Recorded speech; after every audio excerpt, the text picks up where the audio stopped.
How to recover deleted reels on Instagram.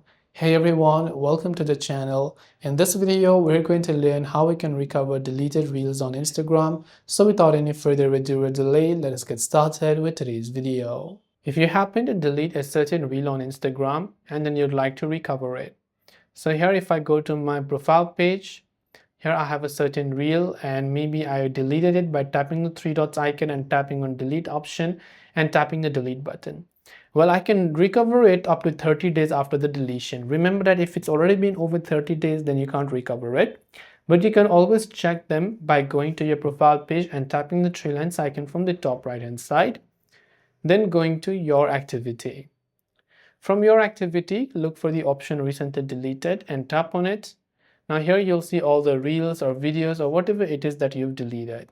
So just select that particular reel that you want to restore. Then what you can do is just tap on the three dots icon over there, then tap on restore button to restore this reel back to your profile. So this way you can recover a deleted reel. I hope the video helped you. Thanks for watching and see you in the next video.